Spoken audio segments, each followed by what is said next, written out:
Hello aspirants, this is SK. ఇది 2018 విఆర్ఓలో అడిగిన ప్రశ్న. ఎకానమిక్స్ సంబంధించి ఒక వ్యక్తి ఒక రోజులో 4 గంటలు లేదా అంతకు మించి పనిచేస్తే అతన్ని లేదా ఆమెను పూర్తి రోజు ఉద్యోగిగా పరిగణిస్తారు అన్నారు. ఇది కరెక్టే. ఒక వ్యక్తి పూర్తి రోజు ఉద్యోగిగా పరిగణించబడాలంటే ఒక రోజులో 4 గంటల కంటే 4 గంటలు కానీ 4 గంటల కంటే ఎక్కువ కానీ పనిచేస్తూ ఉండాలన్నమాట.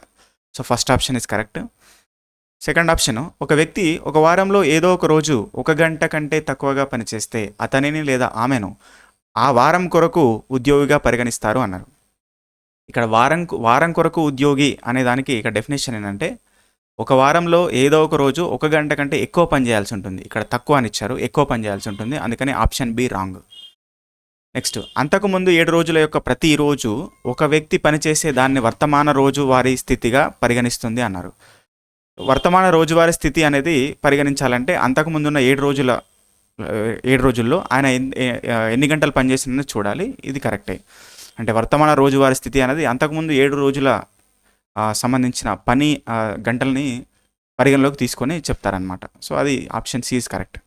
నెక్స్ట్, ఒక వ్యక్తి ఒక రోజు 1 గంట నుంచి 4 గంటల వరకు పనిచేస్తే అతనిని పాక్షిక ఉద్యోగి అంటారు. పార్షియల్ ఎంప్లాయిడ్ అంటే ఒక వ్యక్తి 1 గంట నుంచి 4 గంటల వరకు పనిచేయాలి. సో అది కూడా కరెక్టే. Option A B and D correct.